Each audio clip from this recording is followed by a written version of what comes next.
There's a beautiful big male leopard on the move. And that was what all the radio chatter was about. And thankfully, we got snuck in. Look at him.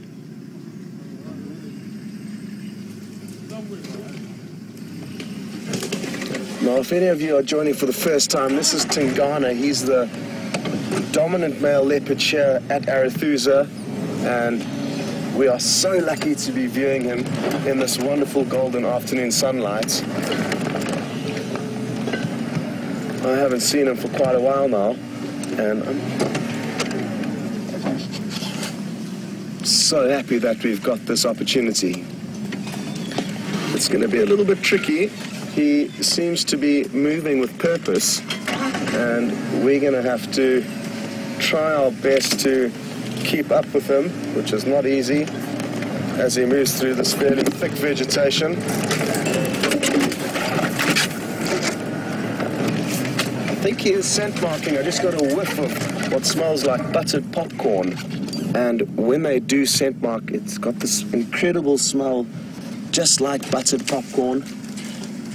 And there has been some interesting territorial disputes and behavior shown between him and the Anderson male, which is another young and strong male. Here he's about to scent mark. There we go. Now, if only I could take you to go and smell that bush, it would really surprise you. Oh, sorry, Vim. Sorry, everyone. I just had to rush off there. I forgot that there was a vehicle that was stuck behind us, and it's a lot easier for us to follow the animals in this short and compact vehicle than it is for the vehicles that are big with lots of guests on them. And I just caused a traffic jam there and sped off. So sorry about jerking you away there. As I was saying, though, there has been some interesting behavioral differences seen between the male leopard of this area, Mvula, Tingana, and the Anderson male. Well, it looks like he may have seen something. I'm just going to move forward a few more meters and see if I can establish what it is he's seen. There could be some prey up ahead, or it could just be that in this windy weather he's being confused and also just being cautious of what he may be walking into.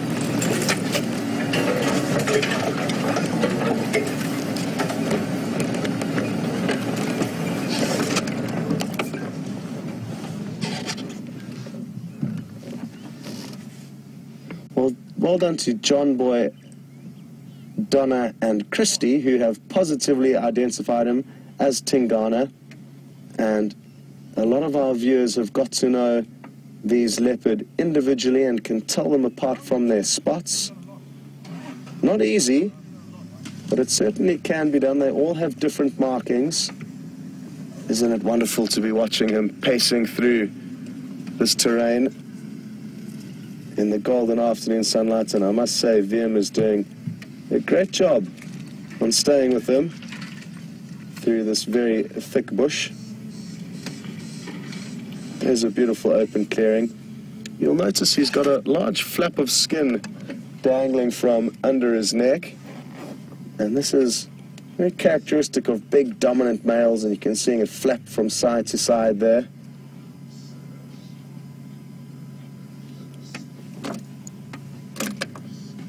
We're just going to reposition now. Isn't this great?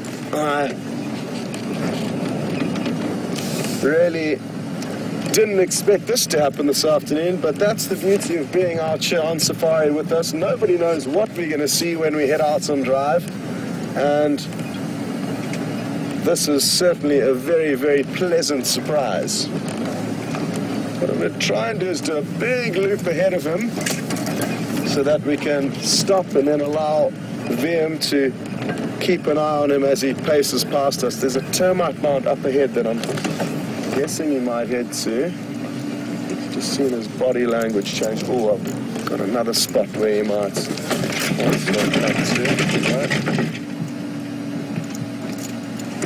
to. We are just going to have to kind of get into a decent spot here. Sorry, Vim. Sadly, I'm not going to be able to get to the termite mound where I'm guessing he's heading towards. But this will certainly do for now.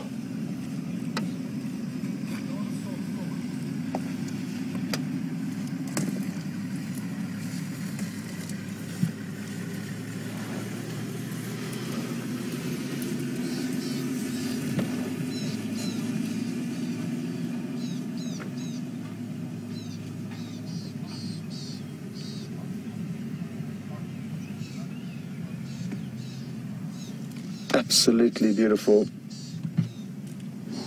And he passed just meters by us there.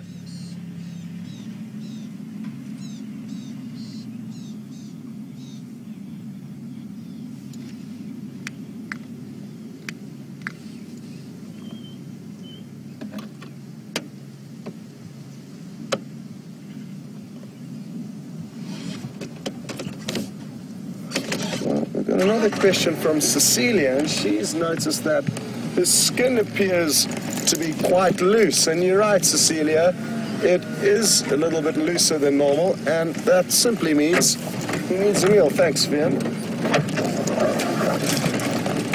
So, as he becomes more and more hungry, that dewlap or flap of skin will become more pronounced, but it is almost an extension of that flap of skin below his neck, which is normal for big dominant male leopards to have.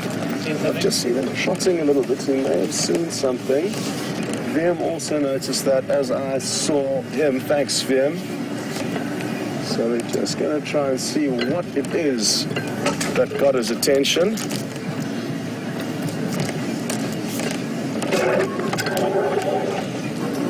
While we follow leopards like this, we need to try and be as sensitive and not interfere with whatever they're doing. And we wouldn't want to chase away any potential prey, but I'm going to have to stop here now because, as you can see, he's very intent on something up ahead. You may have seen him trotting from side to side, and now you'll see his tail twitching in excitement. I've yet to see what it could be. Oh, I've just heard an alarm call. I think it was an impala, but maybe I'm wrong. And in this windy weather, impala can also get confused and will alarm call. Oh no, I think they've got wind of him fully now, and they are all beginning to join in. I've yet to see them, I can only hear them.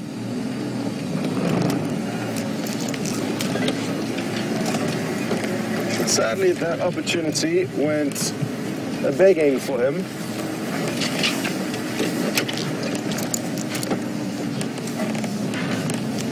Not easy. The impala is just in front of us. Let's actually stop and watch as it continues to alarm call and actually run closer to the leopard. It's going to be difficult for VM to show you in context where the leopard is, as it's very thick. But you can see that impala keeping a very close eye on the threat, and by doing that, it ensures that he can't get eaten by it when he knows there is, but he was only willing to do that for so long. And that nasal snort is such a useful call for us when trying to find animals. If we were in this area but didn't know there was a leopard here and heard all these alarm calls, we'd be able to come here and investigate closer. And imagine how much fun it would be finding Tingana thanks to the impala's alarm calls. We're going to continue now because he is moving quite quickly, and I don't want to get too far behind the leopard, as great as it is watching these impala.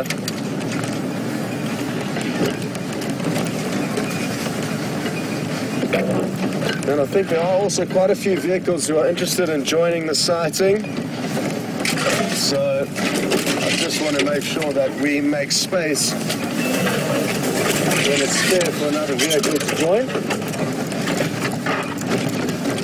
Sorry, Tingana, no luck with the impala this afternoon, but he does seem very focused on the scent marking, and even though he will stop what he's doing in order to catch much needed prey, he is looking hungry.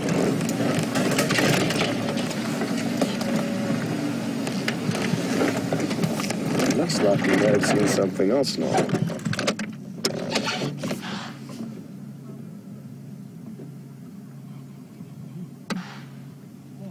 Is he just stopping for a breather, or has he seen something up up ahead. I'm not too sure, so I'm just going to wait and allow him to make the next move. I know you don't have the best view.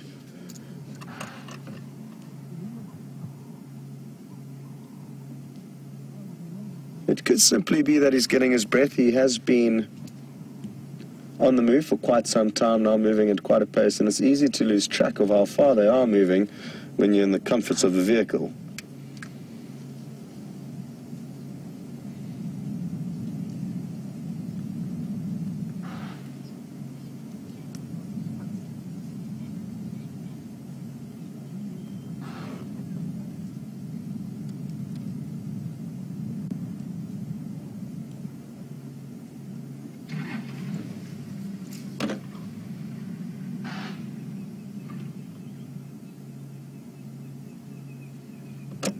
I'm just going to reposition slightly now and see if we can get a bit of movement while it is stationary, and also try it off. There's a whole network of aardvark burrows up and around us here, and we don't want to disappear into one of those, so I'm just going to have to reassess my routing. Oh. Little prickly thorns popped up next to me there.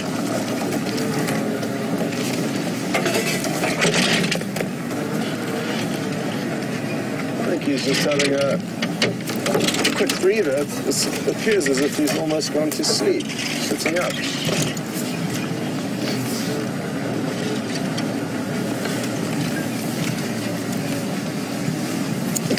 Excuse me. Oh, I know what's going on.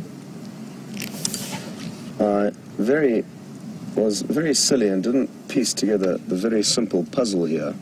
But what he's interested in is the aardvark that he can probably smell or hear within the burrow in front of him. So what I'm going to do immediately is try and get us a little bit further away from this situation, because we don't want to interfere in any way. But you can see he's looking at a burrow at the base of the big green tree, so it's just a few meters from him. And as VM pans across, it's at the base of that green tree. It's difficult for you to see, but in there's a hole. Difficult to tell from your angle. And there you can see the leopard just a few meters away. And that explains exactly what he's doing. He wasn't having a sleep. This is further enough away to let him do what he needs to do without us interfering.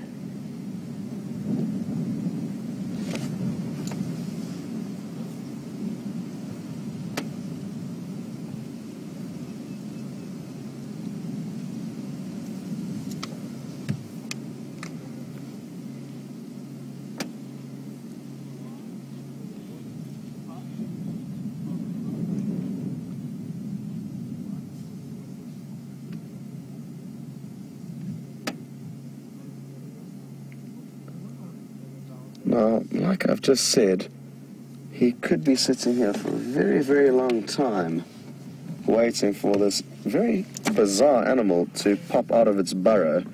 And what I'm going to do is I'm actually going to find an aardvark in my book for you so that I can show you exactly what it is that he's hoping to snack on. It would be a large snack. They're quite big animals and have a bizarre pig-like snout that you're about to have a look at. The problem that he now faces is that this animal that we're looking at here is nocturnal. So in order for him to be able to catch it, he's going to have to wait a long time before it comes out, and that means that we're going to be stuck here with a very focused Tingana waiting for this interesting aardvark for the rest of the afternoon. I said they're nocturnal. I must correct myself. They are mainly nocturnal, and that's particularly within the Sabi Sands. In different areas, in drier desert areas, you may find them moving during the daylight hours. Sorry, Vian. And he's just laid down. He's just laid down. It looked like he was about to pounce, but as I just said, it's very unlikely that the aardvark would exit its burrow now, because usually in the Sabi Sands, it's only at the very later hours of the evening, at around 10 or 11 o'clock at night, that they apparently become active.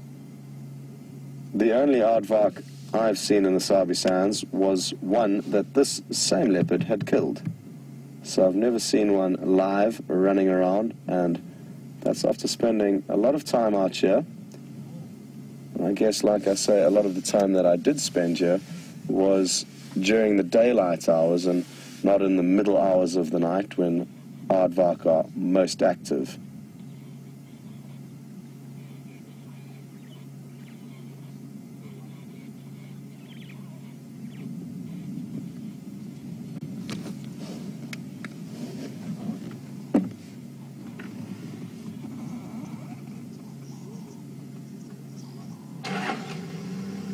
Well, good afternoon, Krista in Canada.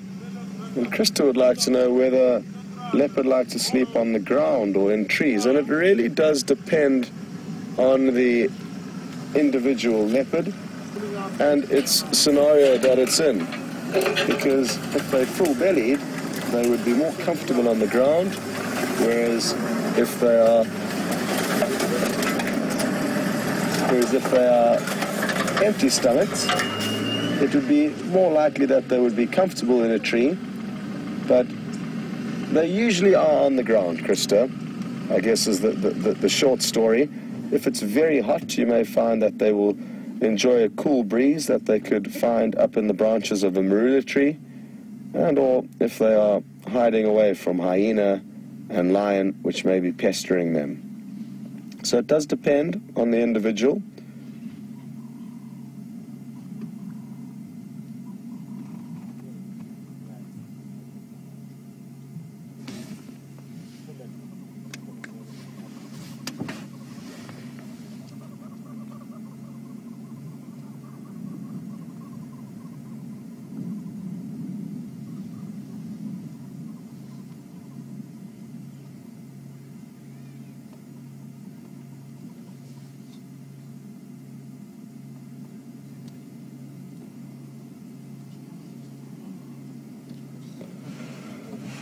Well, good afternoon, Doug, and I'm very happy that you're with us this afternoon because you've asked us a great question. Now, Doug is interested to know, is it possible for one leopardess to give birth to several cubs in the same litter that have got different fathers? Now, I'm guessing that the answer to that question is no, but I could be wrong. It is known that leopardess will mate with several males when they are in season, but it's likely that only one male will be there at the right timing for his genes to get passed on, and therefore I think it would all be one father that would be responsible for all the cubs within a litter. But I could be wrong. It's not necessarily the case.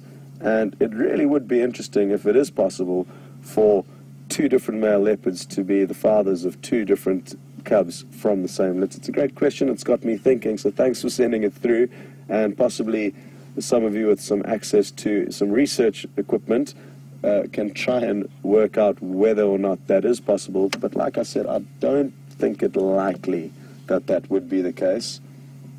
And the reason why Doug is saying that is that he seems to think that Quarantine, a young male leopard who was given birth to not far from here, whose father is believed to be Mvula, has got a very similar racing stripe pattern down its back that Tingana has. So he thinks Tingana has got potentially some part to play in Quarantine's life, and he could be Quarantine's father. What I could say, Doug, is possibly everyone's got it wrong and just assume that Mvula is the father of Quarantine and Kunyuma, but it could have been that Karula snuck off and mated with Tingana without anyone knowing, and as well as mated with Mvula, so it's given Mvula the false sense of fathership of those two cubs, and that's why he's tolerated them.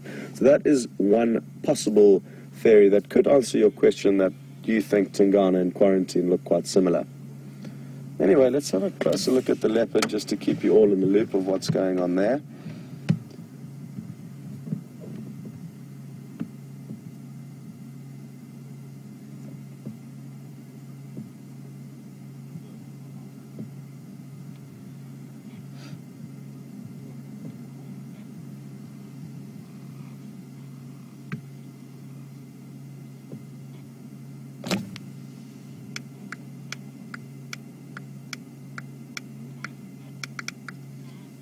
As you can see, he is very, very relaxed.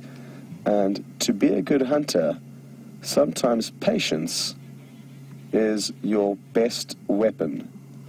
And I guess we can confirm this by his success rates in hunting this specific animal, the aardvark, because he's managed to catch 4 or 5 of them, and that's what we know of. There's a lot that this leopard will do that we don't know about.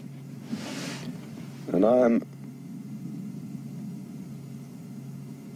certainly not crossing my fingers that we're going to see him catch a aardvark right now, but anything's possible out here, and who knows, maybe this aardvark decides to head out, and then we'll be in for some serious action. They're big animals that are around 40 to 70 kilograms, which is around 150 pounds, I guess, for a large aardvark, so quite large.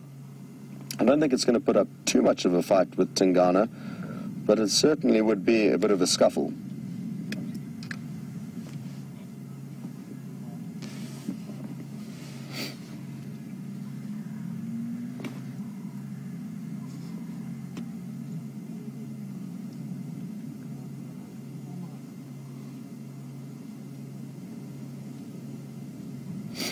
Okay, well, we've already got an update through from Connie. Thanks very much for sending this through. And Connie tells me that it is possible for both cats and dogs to have siblings in one litter that have got different fathers.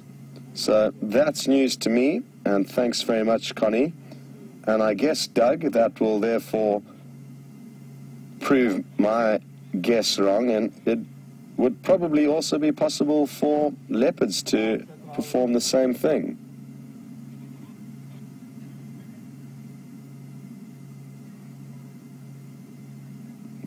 Now we're in a bit of a tough situation because even though we know the aardvark isn't going to come out of its burrow now, we don't want to get too much closer to him. And he's looking very, very relaxed where he is.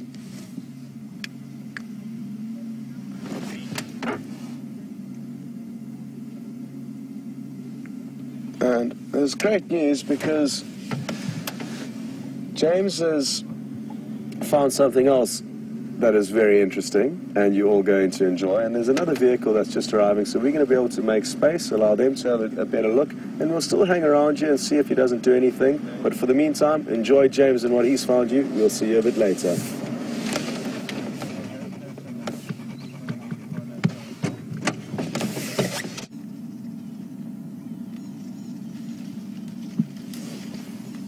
Hello everybody, welcome back to Jiga.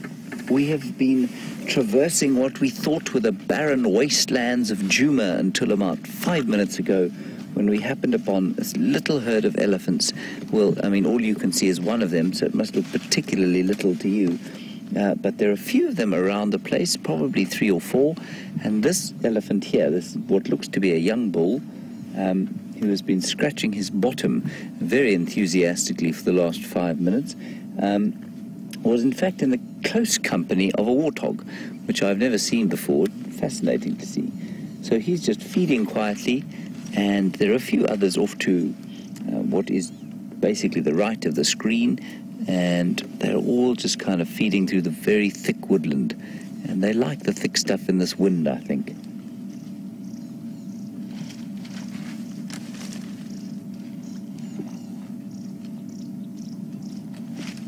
He's picking, unusually, he's picking combretum leaves and eating them. 2 kinds of combretum. He's been eating the tree that you just seen him eating from, and then there's a big one to his left that he's been chewing on. Right, I'm just going to sneak forward. We'll probably get a better view.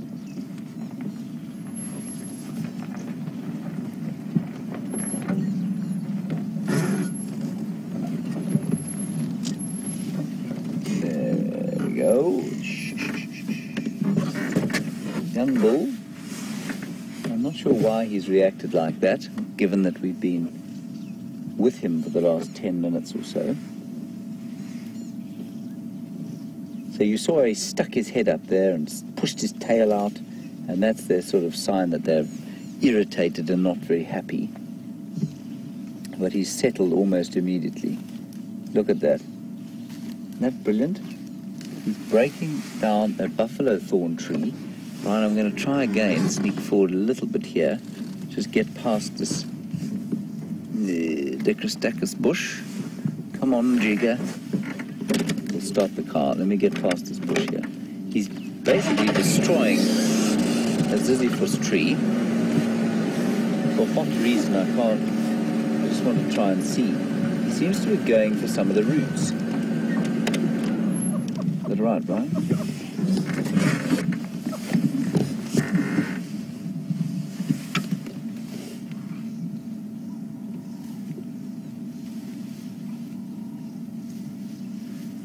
He's just fossicking around at the bottom of the tree there.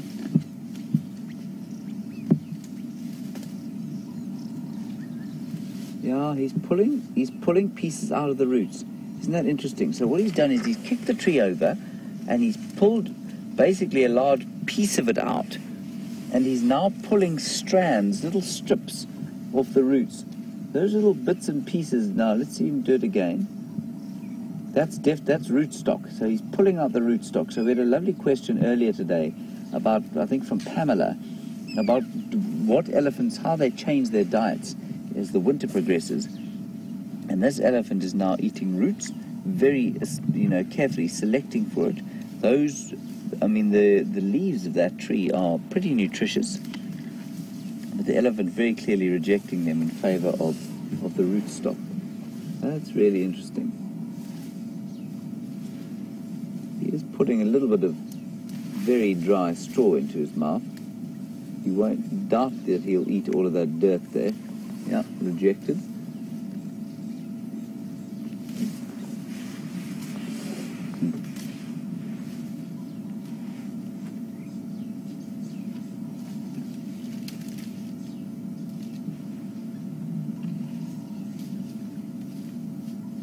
I can just hear another one off to my right-hand side.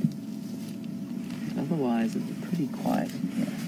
I don't think this is a very big herd. It might be.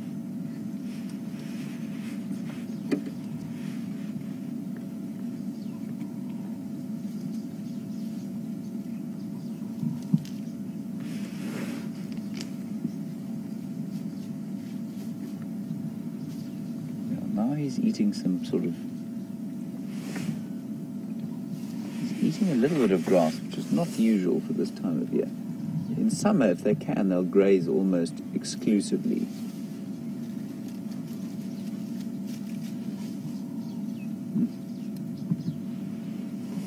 Now he's found something else, some other roots to try and get at.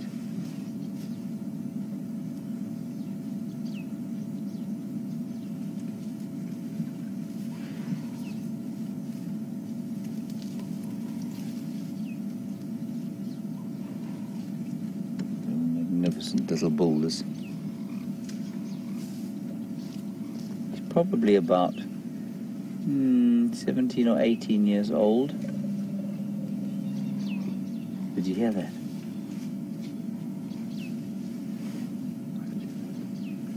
That's their little stomach rumble. Well, it's their larynx that makes it. It was just a wonderful sound. I find it so comforting to hear.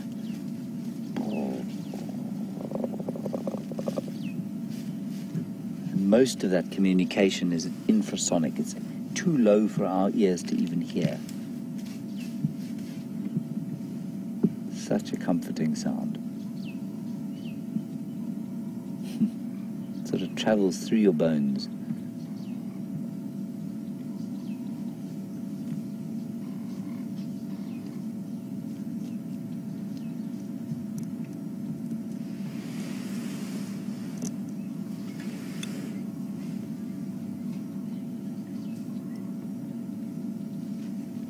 You might just be able to hear the other one breaking trees off to the right. much more tree breaking than would happen in summer. Brian, shall we just sneak a little bit forward and see if we can't see the other one? Try and work out if this is a decent sized herd or if it's just two of them. It might be two young bulls that have been tossed out of the herd. I suspect they're on the fringes of a herd though. Elephants also have a very distinctive smell. Like sort of leather and cheese, I suppose. Just going to check down in the drainage line. You can see one off there, Brian. You can just see one through there.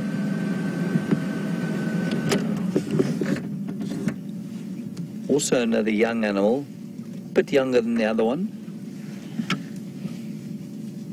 So we'll pop down into the drainage line and just see if we can't pick something up.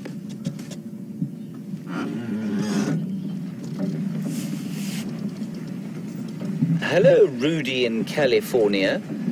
Interesting question. I've never been asked before. Have I ever ridden an elephant? Rudy, I have not ridden an elephant. Especially not an African one. You can do elephant-back safaris out here. I think we're going to go back to that little one there, if I can't find any evidence of others. So, Rudy, you can do elephant-back safaris in Botswana. You can do a few of them in South Africa too. The Botswana one called Abu Camp is the most famous. But I have never actually sat atop the great, what I consider to be the true king of the jungle. And obviously we don't do it quite as much as they do in India with the Asian elephant. Right, turn around. I think this is fascinating that these two youngsters are on their own. I suspect quite strongly this is they're the end of the same herd that I saw the other day. And it was with VM, and they were in a beautiful drainage line. It was a stunning sighting. But there were two or three that were starting to hang back more and more from the herd. And I think that's what these two are. They're just about old enough to leave the herd, but not quite old enough to go out on their own. So they'll be a little bit nervous of being totally alone. So they'll be in audio contact with the rest of the herd, and probably olfactory contact too.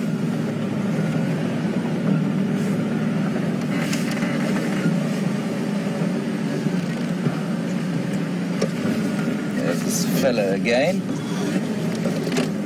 He's now sitting with it in the company of a fork-tailed drongo. Is this angle right?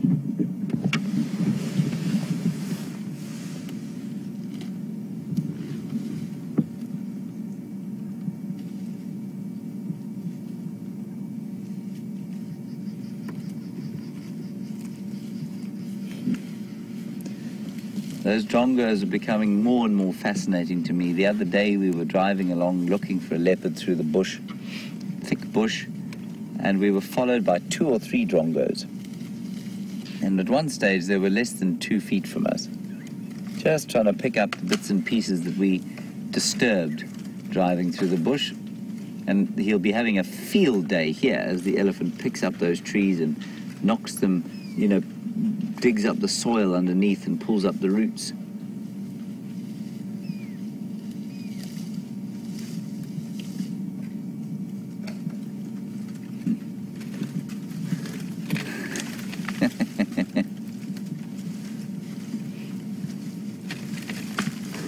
He's really getting in there. That old buffalo thorn's going to be lucky to survive this.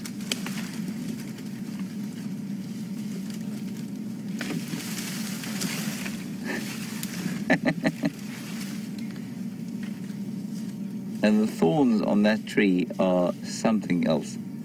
They would do some serious damage to your hands. If you were to stick your forehead in there and try and push it out the way, you'd come out with a fairly scarred head.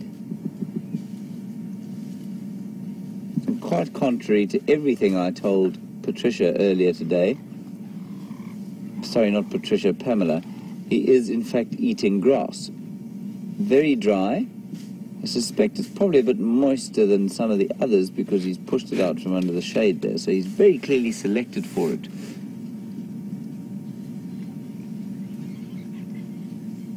I can see what kind it is now. It's something called red grass or Thermida triandra, and it's known to be very nutrient rich. Lots of protein in it.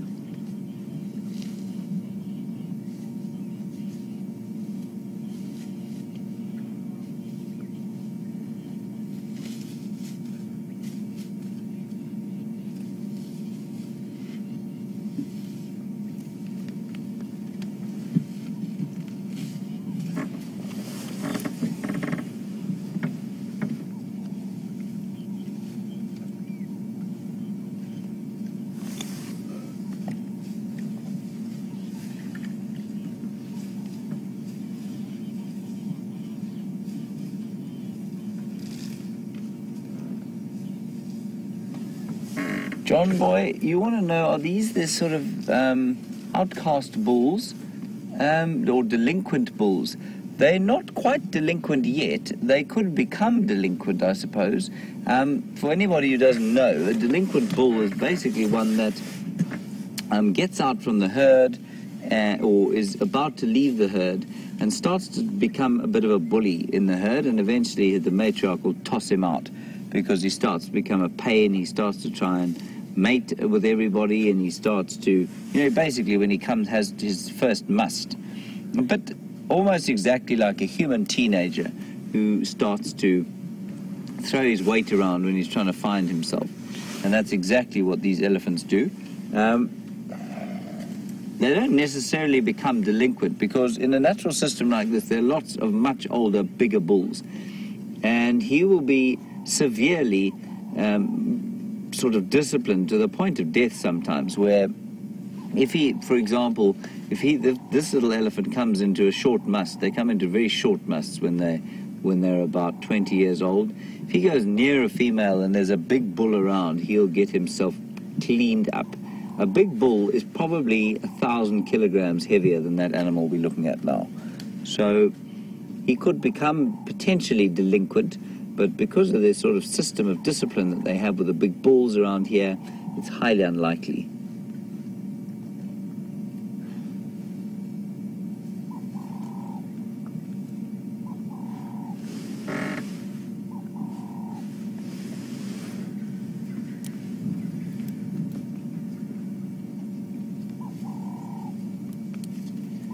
Well, as he wanders off into the bush, I think what we're going to do is head into the glorious setting sun and go and see what those lions are up to at the moment. I suspect probably that they are lurking about on the ground asleep, but if they are going to move at all during this game drive, it'll be round about now. It's really, it's getting quite cool quite fast, and so let's go and have a look and see what they're doing. I'm just going to have to do another 180-degree turn, but the sunset is starting to sink in a rather magnificent fashion.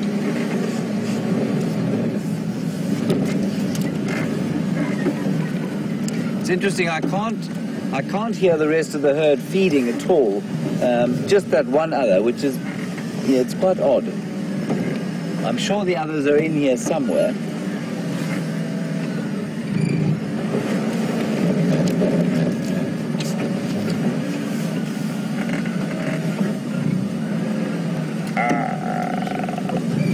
Go.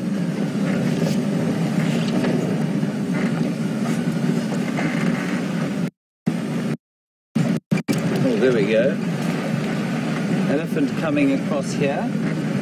We'll just quickly stop here and have a look. Fight him. He's a little bit nervous of us. Now, the fact that he's so nervous tells me that the rest of the herd is probably not around here. It's all right, old fella. We'll just stop and let him calm down a bit. Oh, now I can hear the rest of the herd. They're off beyond him. There, you can hear them now.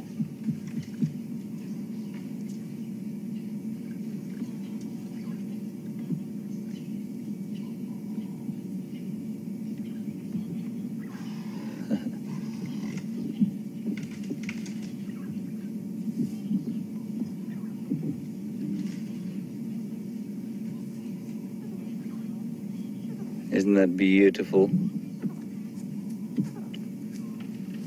All right, we're going to pop into the lions. We'll leave the elephants. While we're on our way to them, you're going to go back to Scott and Tingana. I think it's good that you spend a bit of time with the leopard. I'm not sure how many people are trying to get into that sighting, so we'll see you a little bit later, hopefully with the lions and some action.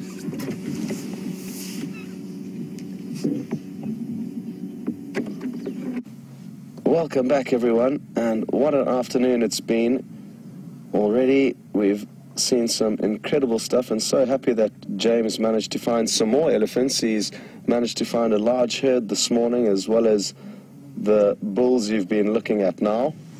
So really happy about that, because there haven't been many elephants around, I'm told, and even from looking at the bush and the different signs in the bush, I've seen that we haven't had many elephants around in this area for the last few weeks, and hopefully that changes in the future. But for the time being, as long as James can keep finding the few that are here, that's good enough. Well, you've probably all been wondering what's going on with Tingana, and you can take a closer look. Not much has changed.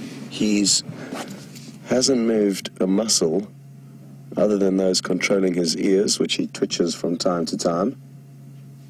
And he could be preparing himself for another 24-hour wait, which he has been known to do before, waiting for aardvark to exit their burrows, and it's hard to believe. I could be wrong, but I'm fairly certain it was a similar scenario to what's happened this afternoon that happened a few months ago, and vehicles were following him until he stumbled across some aardvark burrows, and then he lay down and waited there until all the game drive vehicles went home that night for dinner, and they came back in the morning and found him in the exactly same spots. Went home for breakfast, came back after lunch, for the afternoon drive, and he was still there, and only later that evening did he move off.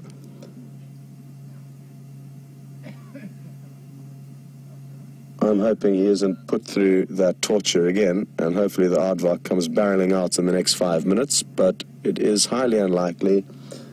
Like I said a little bit earlier, aardvark in this area are mainly nocturnal, so I've been told they like to come out of their burrows at around 10 or 11 p.m.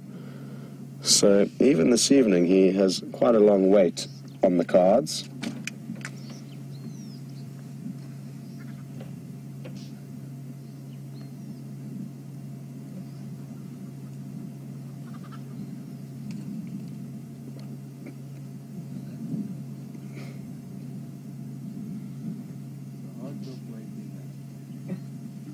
And I must say a huge thank you to all of you that have done some research on the interesting topic of, is it possible for one mother to raise siblings in the same generation from different fathers? And the general consensus is that yes, different dogs and cats and animals, even humans, could potentially have brothers or sisters of the same age at the same birth time, but from different fathers. So that's something that I didn't know was possible, and it's really great that everyone joins in and helps gather all this information to share with us. And I can't tell you how grateful I am, because without all of you helping us out, it would be difficult to get to the bottom of some of these questions. So Doug, I think will also, on behalf of Doug, I'll say a big thank you to all of you who have helped us to get to the bottom of his question, and I'm hugely surprised by that answer. I thought there's not a way that it's possible, but it just goes to show, with a bit of scratching around and a bit of research, you can be pleasantly surprised by what's going on. You may have heard some birds chattering a little few seconds ago. Those were red-billed woodhoopers that flew off into the distance.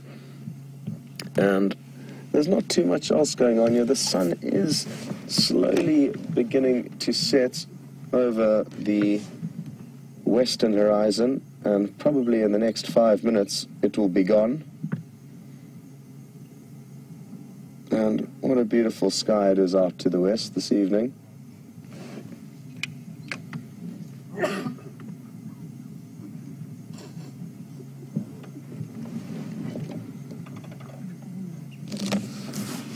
I've just got another question through from Susan. Good evening, and good to have you along with us, Susan. Susan's interested to know, is it possible that the aardvark can smell Tingana and therefore wouldn't want to come out And it certainly is possible. They've got really good senses of smell, Susan.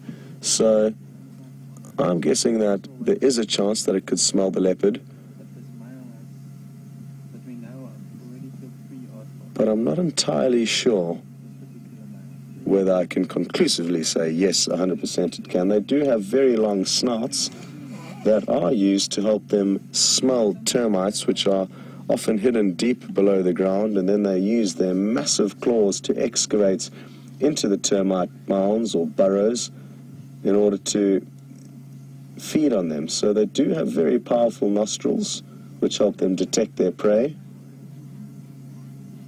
But whether or not he'll be able to smell the leopard up there is a mystery. I'm guessing that 4 or 5 aardvark that have been killed by him in the future maybe didn't have a good sense of smell, or it wasn't necessarily that he was waiting for them outside their burrows when he caught them. He could have just stumbled upon them in the field as he was going about his evening business.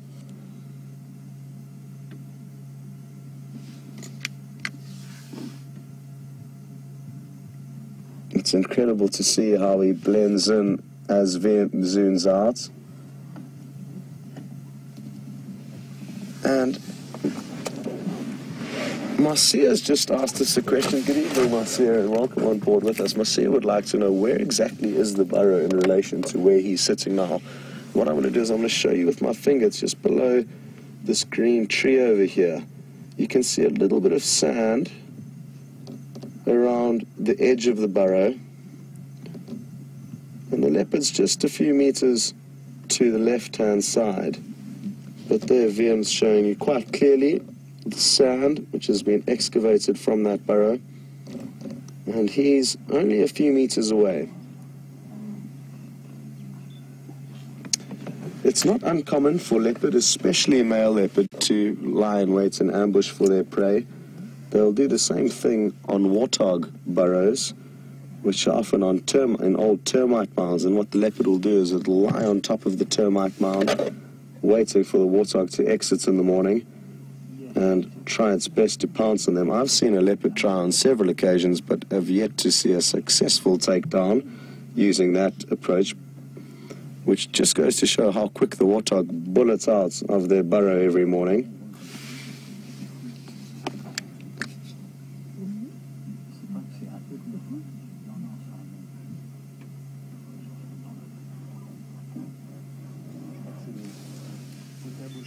Another great question has just come through, and thanks for all the great questions that you are all sending through. And if we haven't answered your question, I do apologize, but it would be impossible to answer everyone's, so keep trying.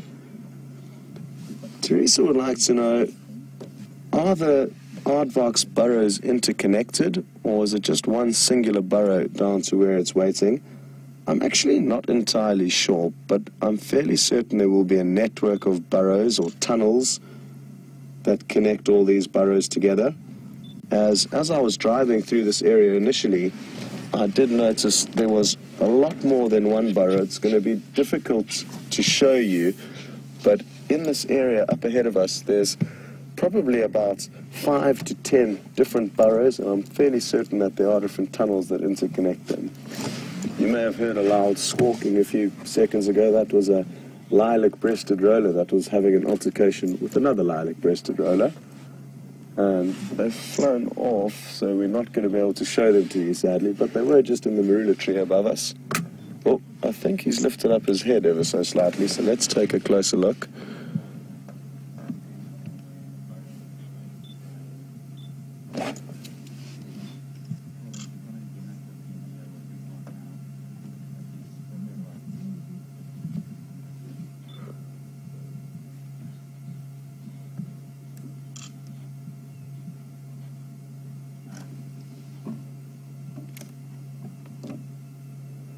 You can see he's poised and focused. I'm not sure if it's possible for him to hear the aardvark down there. I think it is.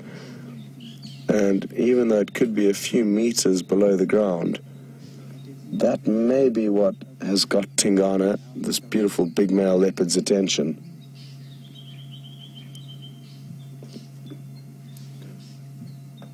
While we sit and wait and watch him patiently hunting an aardvark. It's interesting where we are positioned on Arethusa at the moment, because we're on the kind of southwestern boundary of the area where we're allowed on Arethusa, and this is the area where I believe that Tingana has sometime had some interactions with the Anderson male, which is another slightly younger male leopard who's up and coming.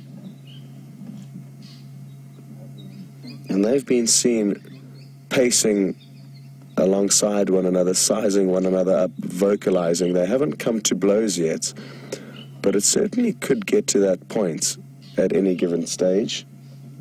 But what that behavior has caused, the interactions between the Anderson male, who appears to be pushing further north into Arethusa, is that it means that Tingana has started pushing further east in towards Djuma, and that means he's putting further pressure on Mvula, who's slightly older than him. So it's a kind of a chain reaction that's we're busy experiencing, or that these leopard are experiencing. Sadly, we haven't got to share any of it with you. It's all intelligence that the other rangers have shared with us. But some interesting dynamics, and interesting to see him this far south and west, closer to where Anderson does his business.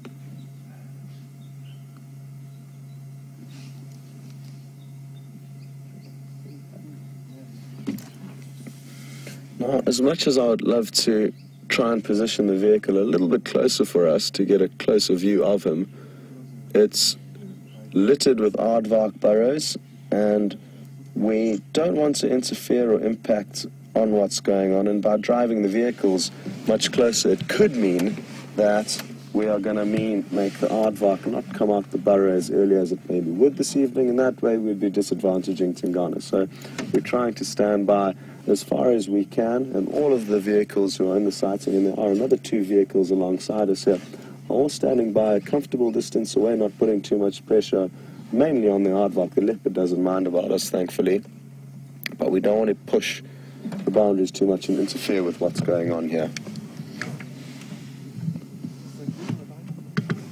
VM's going to try and get the sun dipping below the horizon. It just disappeared.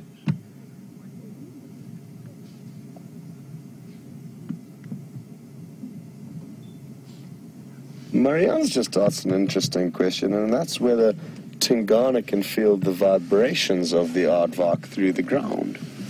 Now, I think that is possible, Mariana, although I'm more inclined to think that he can hear the aardvark rustling about, and that's what's causing him to gain focus or increase his focus on that area. So that's my guess. For him to feel the vibrations through all that earth would mean the aardvark would really have to be thumping around in there. So I think it's more the very acute hearing that's alerting to Tingana to the fact that there is an aardvark down that burrow. Possibly he was here early hours of this morning after spending time here last night, or even maybe just the sense of smell has alerted to him to the fact that the aardvark could also be in that specific burrow of the many tunnels and networks of burrows that are in this area in front of us.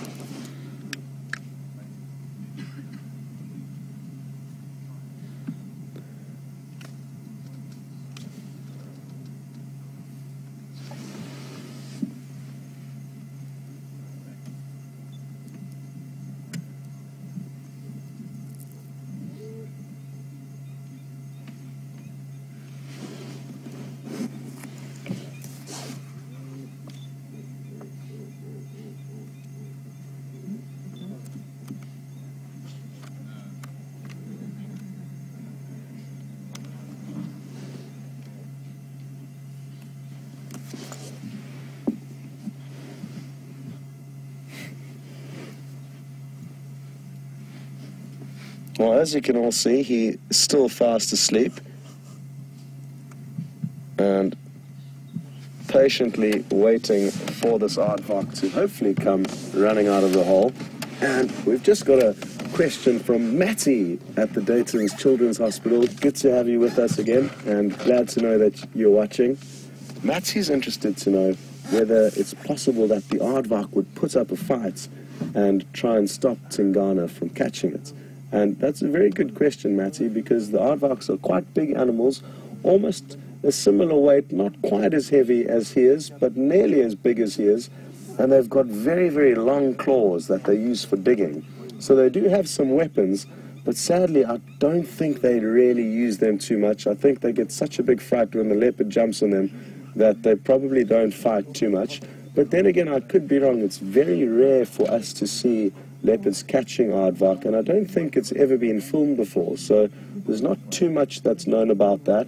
But the aardvark could maybe kick with their feet and try and scratch the leopard with its very long claws, but I don't think it's going to put up too much of a fight. Even though it's quite a big animal, Tingana and other leopard are too strong and too quick for the aardvark. But good to know that you're watching, Matty, and I hope everything's well with you and all of your friends, and we'll see you again soon.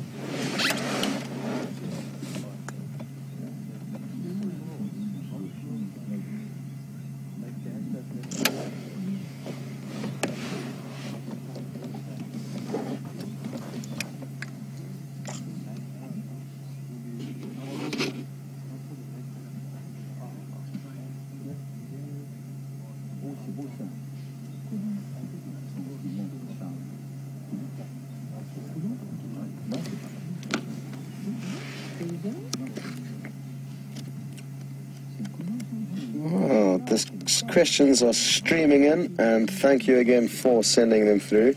We just got one from Susan. Good evening and welcome. Susan is interested to know, what noise will an aardvark make? That is a very good question. As far as I'm aware, they don't make too much noise, and I've never heard of an aardvark audio. Now, I've just got my book out. It's not a very in-depth book, but it's not saying anything about them making noises. So I'm going to ask you, or any of you who may be interested in knowing what noise this makes, to try and find out what noise the aardvark will make. And if you're battling to find the spelling of aardvark, it's the first word in the dictionary, so that should help you with the spelling. And it would be very interesting to know if they do make a noise. If they're in distress, I'm guessing they could let off a squeal, but they may not necessarily. But in terms of communicating with other aardvark, I also don't know of any audio that they may make. So thanks, Susan, for asking that question, because hopefully sooner rather than later we'll all know the answer to it. Sadly, though, I am not going to be the one to provide you with that correct answer, as I am not entirely sure. Look at him. You can see how his ears prick up. And there's something that's exciting him down there. Wouldn't it be incredible to know what he's hearing? We know that he's very hungry, and for those of you who may have joined the show more recently, we did initially follow him when he was on the move, and we could see that he was certainly very keen for a meal.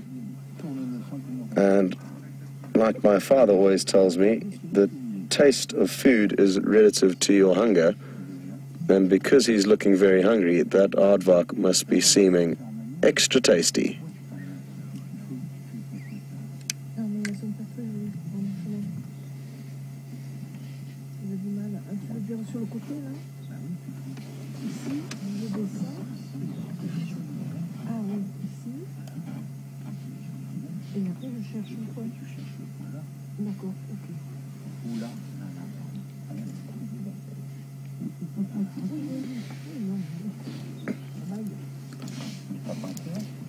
Well, folks, we don't plan on going anywhere, but it sounds like James may have got himself into another favorable position and has got something that he would like to show you. We, like I say, aren't going to go anywhere, and I'm hoping that we're going to have some answers for you about that aardvark question, Susan, and all of you when we get back. We'll see you in a moment. Over to James. Go ahead.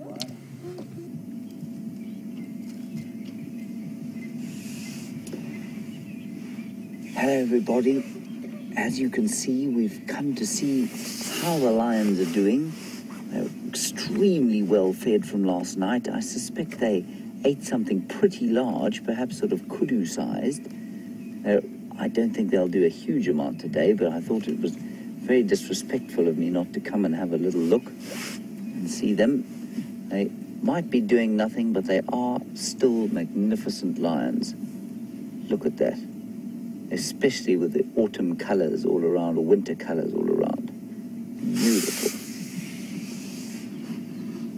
Fat bellies. And we've been here for about 10 or 15 minutes, and they've done really very little at all, except lie there and roll over every so often, because obviously one side of the fat belly gets a bit sore than others. And you can see them all panting. And as I've said before, I think that has something to do with the fact that the stomach is actually pushing up against the diaphragm and the rib cage, which makes it, the lung cavity, chest cavity, probably a bit smaller than it is normally. So it's not very easy to breathe, but I'm sure the increased oxygen flow I think the increased oxygen flow to the stomach also aids in a bit speedier digestion. Now, while we look at these lions, I seem to have unleashed something of a hornet's nest on Twitter from the very concerned and conservation-wise people who watch this show, and we're very grateful for your comments, I must say. I just want to clarify something.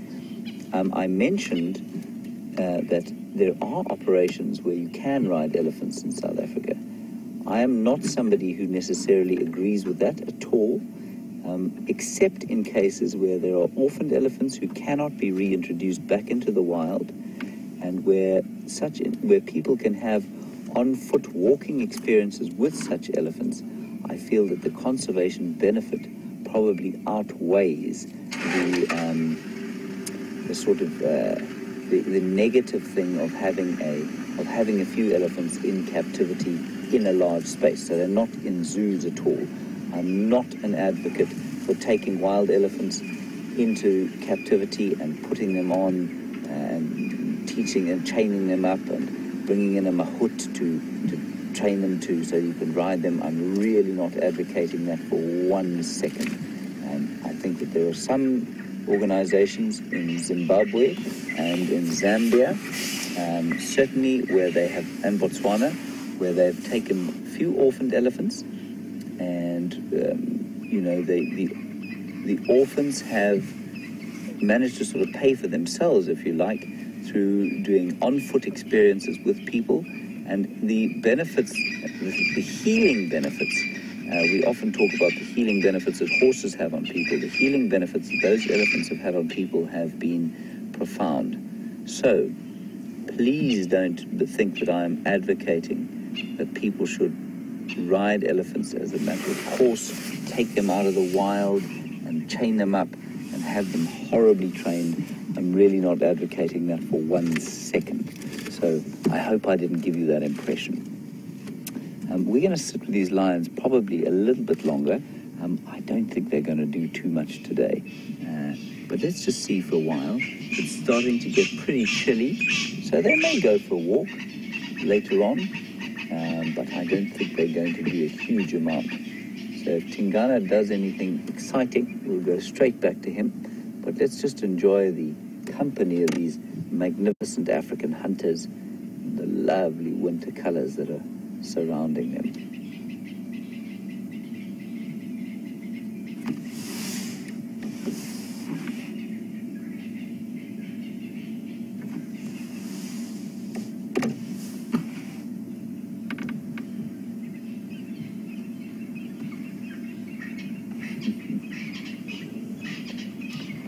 Cecilia, you say that you know I'm here to catch a glimpse of me friend Orange Eyes.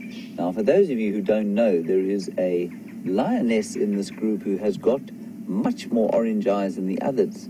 And the other day,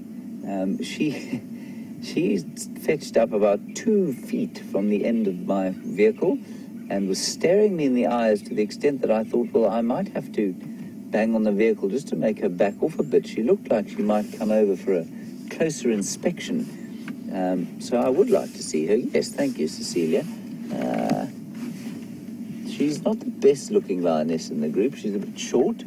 She's quite stocky, but she's got lovely orange eyes.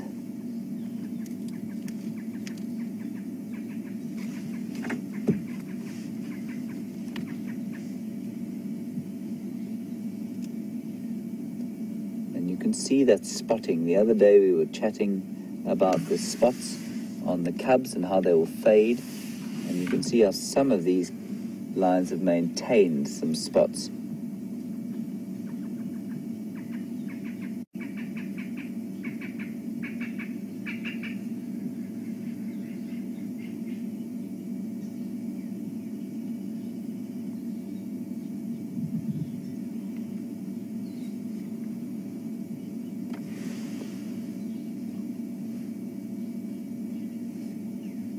Hello, Samuel. A lovely question. You asked, will these cats suffer some of the same troubles that domestic cats will? Samuel, they definitely do. They get things like FIV, which is the feline immunovirus, a bit like HIV in humans. In cats you can inoculate against it, but obviously we don't do that here. These lions can get that apparently. It's more common, however, in domestic cats. Then you say that your cat's got a gammy knee, perhaps from a cancerous growth, and would these lions get it?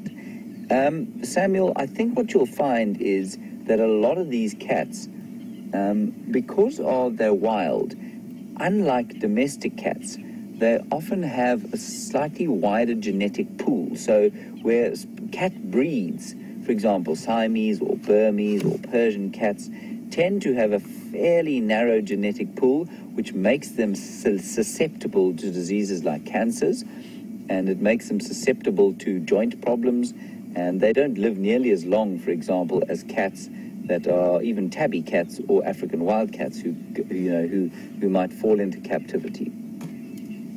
So, nice question, Samuel. I don't think many of the diseases would be the same. Certainly, they'd be more similar in felis cats. Those are the caracals and servals. This is a different genus from your house cat, although it's the same family. But I know that FIV is one of the things that can affect wild lions as well as domestic cats.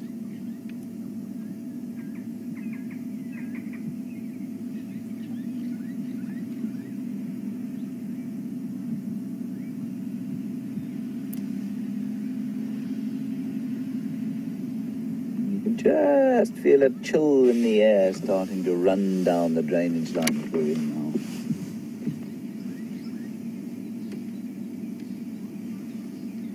Little fingers of cold are starting to stretch their way around. Not that this fat lot have seemed to feel it at all.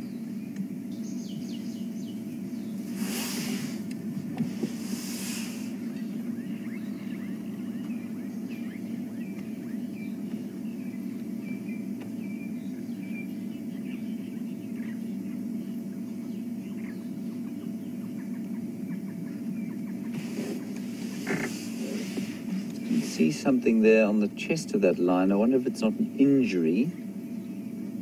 I'm looking with my powerful binoculars. Ryan, what do you think? I think it's a leaf. I'm not too sure.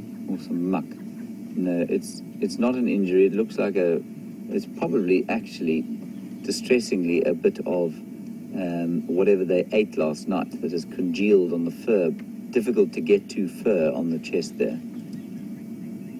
No, I don't think that's anything particularly astonishing.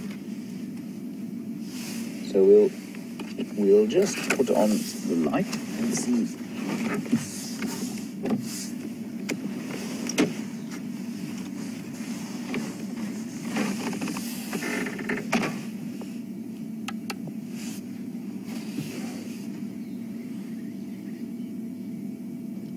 And so I'm not going to shine well, I probably can shine directly on them because they're so asleep, they're not going to be doing anything.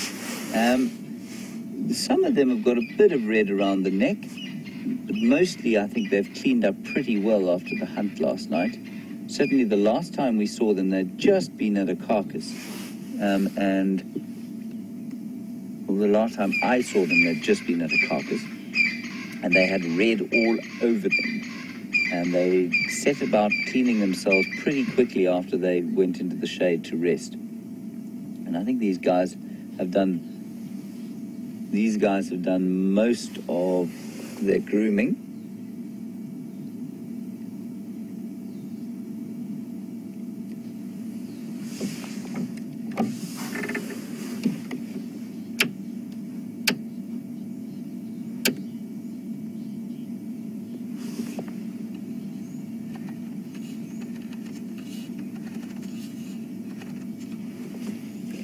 Hello, Angela in Boston. Really nice little observation you've made there of the spots. Now, those spots are remnants of when the cats were babies. So when they're babies, and I don't know if you were with us yesterday, Angela, you would have seen the cubs have got lots of spots. They actually look almost, not quite, but almost like little leopard cubs. And then as they grow up, those spots disappear, but they remain normally on the belly sometimes, or on the inner front leg, just like that one's got. There are a couple in this pride that have got more spotting than others. So the one we're looking at now is pretty spotty underneath. Junior, the male, is much less spotty. And I think that's just a sort of remnant. You know, so some of them will remain more spotty than others. Now that noise behind us is some kind of animal alarm calling. It's a drongo.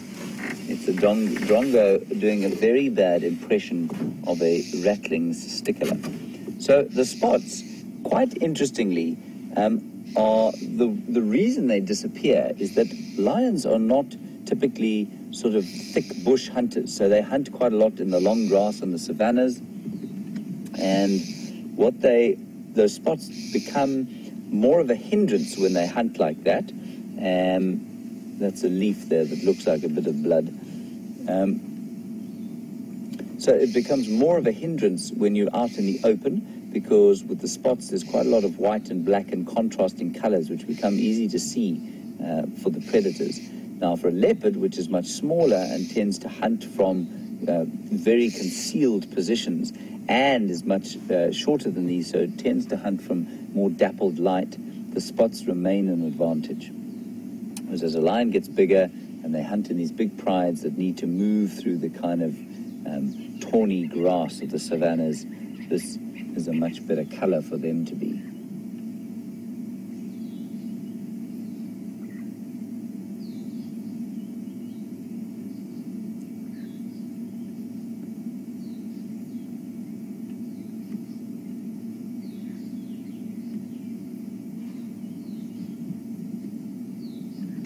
And the two sub-adults here, that's one there, I think, Brian, and the other one off to the right of Junior there. But that one there, you can see how fat the belly is, but there's not a lot of condition on that lion. You can see the hip bone sticking out, and I'm hoping that this big feed at least will put a little bit of condition onto both of them. They're both, to me, look pretty ropey. And that's either from, remember, since they've turned a year, they will be fighting entirely on their own at the kills, so they will eat whatever the scraps are. And so these lions are not killing something big fairly regularly. Those two youngsters will suffer. They also seem to have those rather distinctive and rather distressing bobbles that indicate bovine tuberculosis on their elbows. You can see one there just in the middle of the frame. And that won't be a problem if they can maintain a decent nutritional status. But if they start to get really hungry and they start to lose sort of nutritional condition, then they are going to struggle. That TB will harm them. It's not easy being a lion. And until you get to sort of Junior's size, where you can monopolize anything you want. But even Junior now is going to have trouble because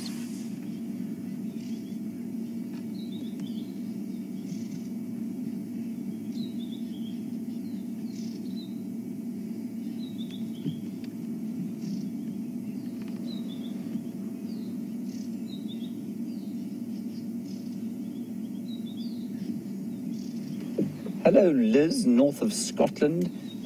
You want to know, do the animals here grow winter coats like they do in the UK?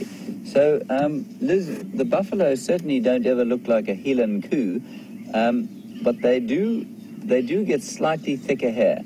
I don't think that, not the buffalo specifically, but certainly some of the wilder animals, not the wilder, some of the smaller animals, the antelope definitely get slightly thicker coats. And our domestic stock horses in South Africa definitely get much thicker coats during the winter time. And the lions probably a little bit, and the leopards probably a little bit. But remember, it doesn't get freezing cold here. I mean, we find it quite cold. But for the animals, it's really not that chilly during the winter time. So Liz, nice question. I think there's probably a semi-thickening of the coat, but it's nothing, it would be nothing like an animal in, say, Scotland. It gets pretty chilly. Now that's one of the youngsters I'm talking about, not in very great nick. Which is not entirely unusual.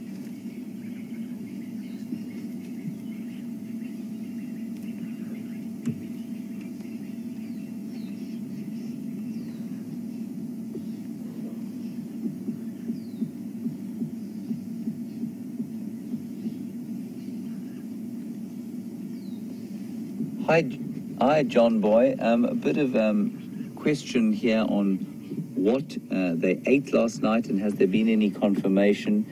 I'm afraid, John Boy, there hasn't been any confirmation of what they've eaten. I'm really not sure what on earth they had. I suspect, because there's nothing left, I suspect quite strongly that it was probably something the size of a wildebeest, or maybe a small zebra, or a decent sized kudu, and I'd go with something about that size. I think there doesn't seem to be anything left. So if it was a full size zebra, or if it was a full size buffalo, they'd definitely still be on it and lurking around the sort of smelly entrails, if you like. But they definitely finished whatever it was. And you know, the possibility with a bigger prey animal would have been that it was something like a buffalo and they were chased off by hyena. I haven't seen sufficient numbers of hyenas that could chase off a pride this size. So yeah, let's go with possibly wildebeest sized animal, possibly kudu sized, possibly small zebra sized. That's what I'd go with. About 150 kilograms of meat. Now, just to keep you updated on Tingana, nothing untoward or exciting has happened. Scott has had to leave the sighting briefly to let some other people in, but he's still in the area and just keeping tabs on exactly what's going on. So we'll sit with these lions a bit longer and just make sure they don't do anything astonishing. I find some of the best times I've had in the bush have been just waiting, and it tends to be what happened.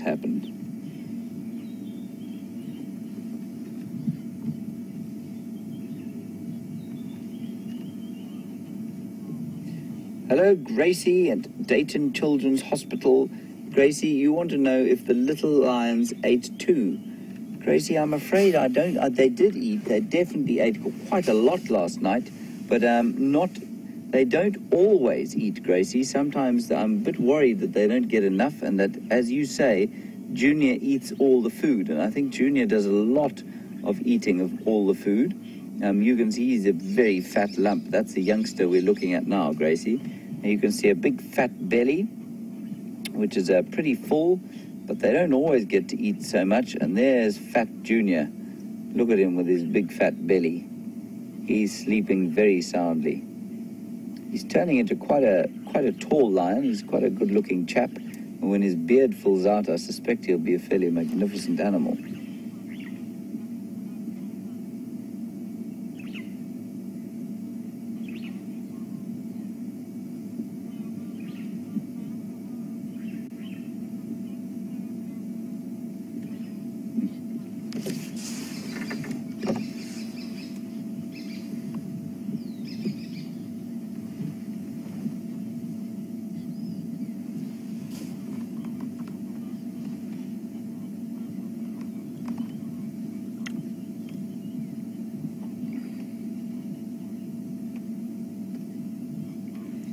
Hello, Tammy and Jean. I think you're faithful Zoomies who operate the waterhole camera at Djuma Waterhole, and you want to know how close by are they to the waterhole, so if you can keep an eye out for them during the course of our night. Tammy and Jean in North Carolina, they are pretty close by. They're only about, I'd say 250 meters or say 600 feet to the south of the dam. And, you know, they do like to have water when they've eaten. I know they have drunk today, but it's possible they'll go back and have a drink a little bit later on. So keep an eye out. You may well find that they come and have a drink a bit later on.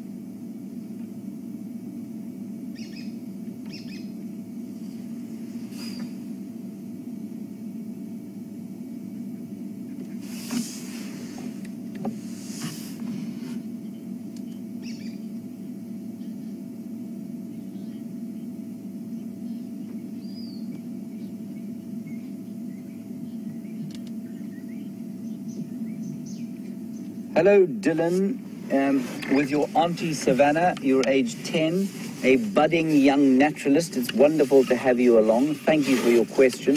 Good question. Do lions sleep more in the winter time when it's colder than they do in the summer when it's hotter?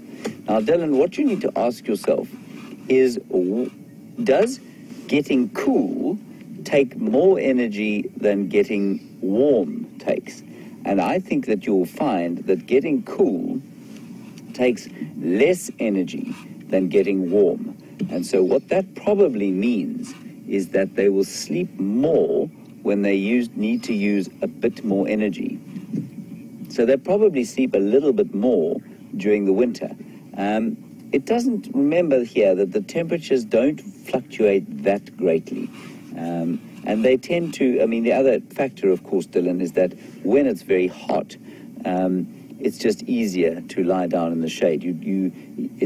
While you're not using any energy to get cool, it's definitely a good way of not getting hot if you don't move. So there are reasons to move and sleep at both times of the year, but I haven't noticed any real difference in how they move, except to say that in the early mornings in summer, I find the cat viewings much better. They tend to like the warmer mornings than they do the freezing mornings. They tend to be hiding up somewhere when it's really cold on the cold winter mornings. Nice question. Thanks, Dylan.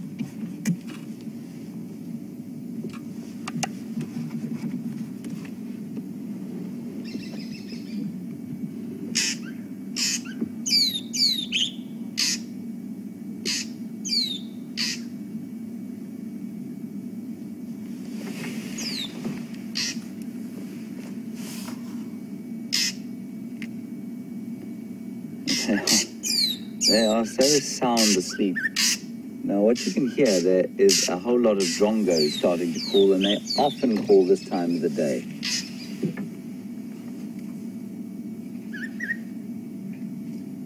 And you can hear a couple of thrushes calling away into the drainage line. But it's these drongos that really, when the sun just is about to get dark, they start to yell. And I think they're now shouting at the lions as if to say, what on earth are you doing here, and why don't you go away? And one of them is about to sit on Brian's shoulder, I think. And I'm just going to shine the light there and see if I can't see him. No, I can't. No. Definitely alarm calling with all sorts of different alarm calls, doing a rattling testicular. doing a shrike call, doing all sorts of different calls. They are amazing, the drongos, the way they do that.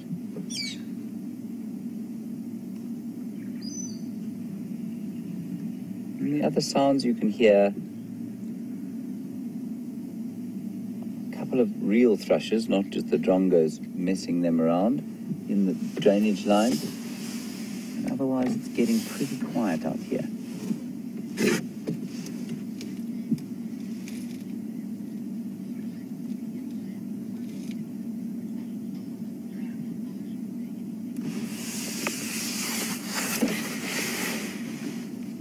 Hello, Ron in Scotland. You want to know a bit more about the TB in lions and can anything be done about it? And, you know, what's the sort of, what are the difficulties? What's the status of what's going on?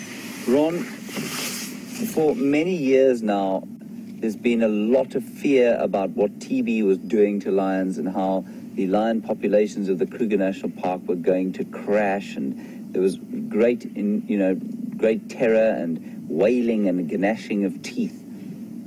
Ron, what's happened is we don't think that it has had a significant effect on lion populations. It's been around for at least 15 years, probably 20 years now. There are probably as many lions as there were before. There are people who will disagree and say that we're staring down the barrel of a population decline of epic proportions. I don't believe it, because it's been 20 years at least that they've had the disease. Ron, what it does do, though, just like as with those youngsters, is that if they are nutritionally deficient, if they are struggling in some way, then the disease can affect them and can take them.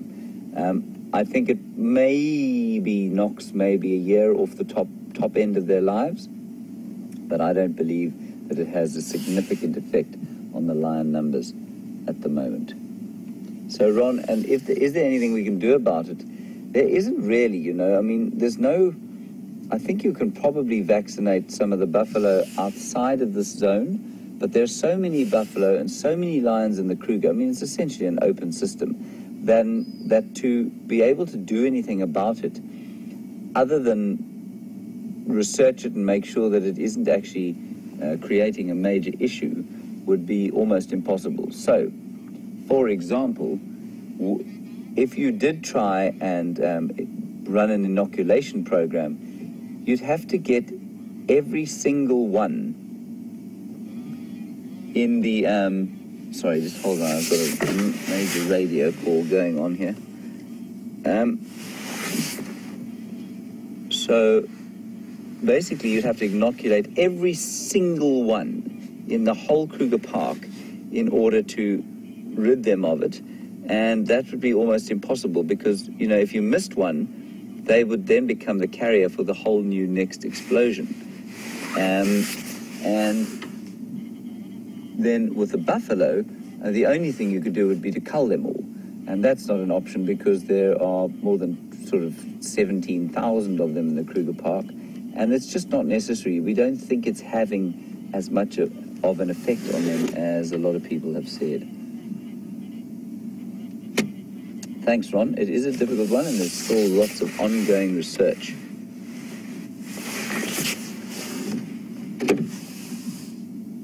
There is one station on site here. You will see the lights just come south on the road, and you can come in.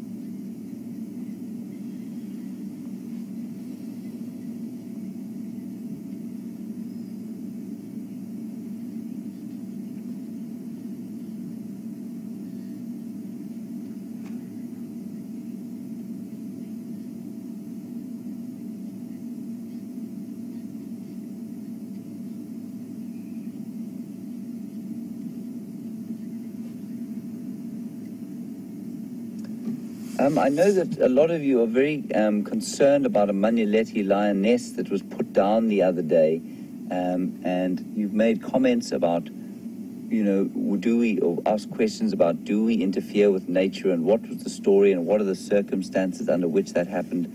I think the basic approach has become slightly more humane almost, where if a lion or an animal is in such clear distress that they're obviously not going to recover, instead of letting nature take its course, which can often be very cruel, the decision will be taken to euthanize an animal.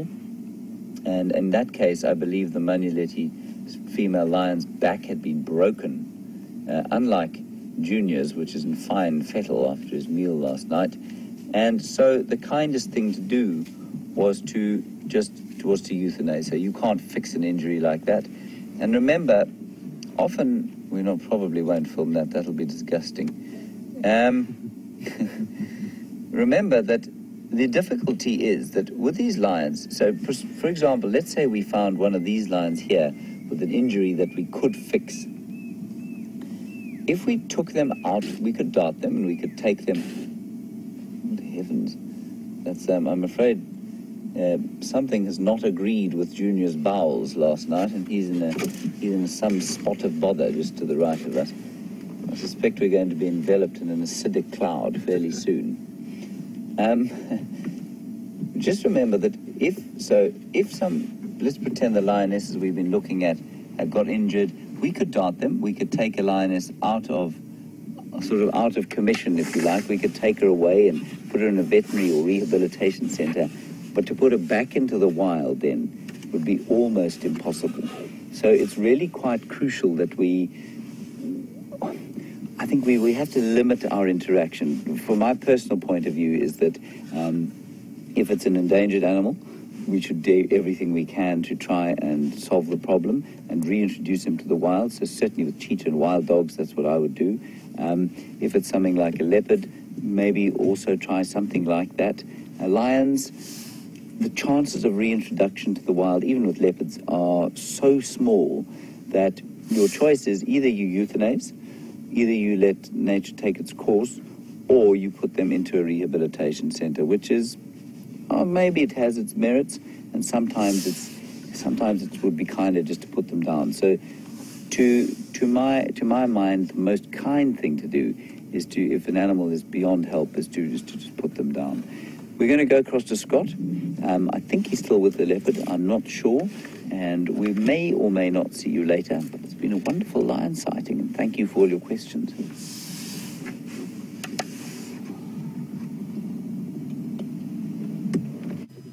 Well, the timing couldn't have been any better, folks. He has literally just got up in the last few seconds, and unlike his previous scenarios where he has sometimes waited up to 24 hours for aardvark, he has only spent about an hour here this evening before the urge to find some other food has overwhelmed him. And aren't we lucky, folks? Oh, sorry. And it looks like he's going to continue to scent mark. Watch closely here. There we go. 2 or 3 little squirts, and that's all that's required. And they'll do that every 100 meters or so. And there's 2 other vehicles here with us, so you can hear they've just started up their engines. And we are going to do the same thing right now, as he's just disappeared out of shot. And let's see what he gets up to. Well, what I'm actually thinking is that we may leave him and these other vehicles, because it's not going to be easy for all 3 of us to follow him without interfering too much in what goes on. And I've just heard some other vehicles come onto the radio expressing interest in joining this sighting. So I think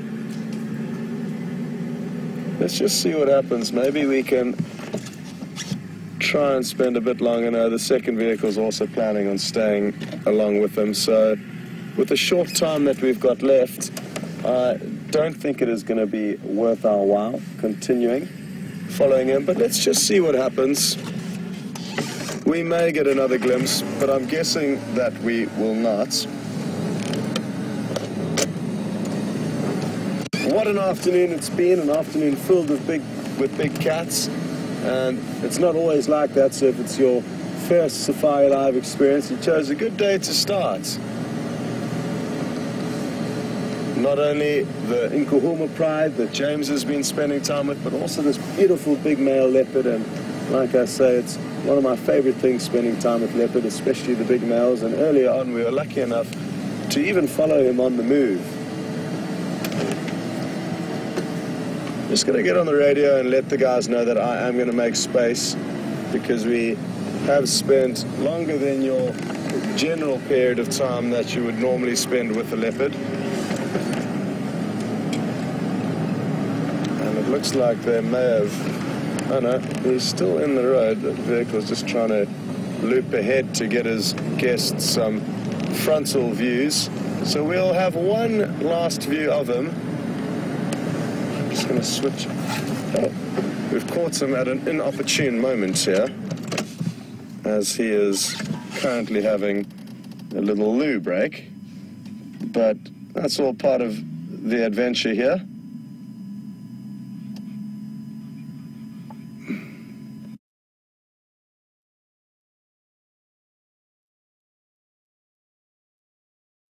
And we're still with the lions.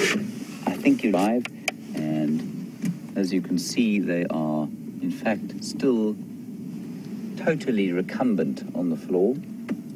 Were you a Martian to come down to Earth and find this, you would probably not rate them as the most terrifying and ferocious predator that Africa has ever known. Well, maybe not ever known, but certainly since the Tyrannosaurus Rex. But as we all know, when they stand up and they're on the hunt, this is the undisputed predator king. So I'm sorry about that crash cut. Like I say, Wendy did disappear, and apparently Tingana was about to relieve himself. So perhaps it was her sort of delicate sensibilities that made her balk at the sight of Tingana relieving himself, and brought you back here to these recumbent lions.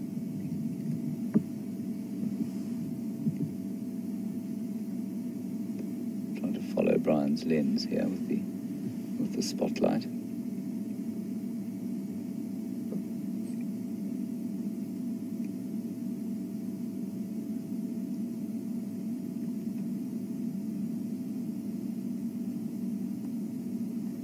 So that wind seems to have dropped now. It's pretty chilly, but not freezing. The sky is partly cloudy, and I think we're going to be in for a pretty chilly night. And basically, it looks like we're not going to get back to Tingana, I'm afraid. So we will try and find him again tomorrow, perhaps, or certainly some other leopard. I'm rather losing my confidence when it comes to leopard hunting, given my lack of success over the last few days. So, a recap of the day. Wonderful lion sighting this morning with Scott. The lions killed something large last night, probably small wildebeest, small zebra, maybe kudu-sized. They've eaten themselves into oblivion and are going to lie here for the rest of the night, I suspect. They'll probably move around a little bit. So if you are watching the Gowrie Dam cam, keep an eye on it. Then Brian and I had an amazing time with some elephants at Arathusa Dam, and that's again thanks to the great work of the Zoomies and all of you who keep an eye on the Arathusa camera. Thank you for your work. Please understand you are doing valuable conservation work. It may not feel like it, but you are bringing the wonders of Africa to various people in the same way that we are trying to do here. So thank you for your work. Thank you for a great day. Thank you for all your questions and for all your comments. They've been interesting, great, some of them pretty amusing. Thank you to Brian on camera. And a big goodbye from Scott and Viam, the other side, with Tingana. He's had a good time with them. He's had a wonderful first day back. I'm quite jealous of his day. And then thanks also to the XX chromosomes, Tara and Nikki in the final control. We will try and find these lines again tomorrow and see where they've gone. I suspect they won't have gone too far, but you never know out here. So thank you very much for your contributions. Please join us again tomorrow. It'll be Saturday for us. It'll be Friday for some of you, and perhaps even Sunday for others. And we will see you in the morning. Good night, and thanks a lot.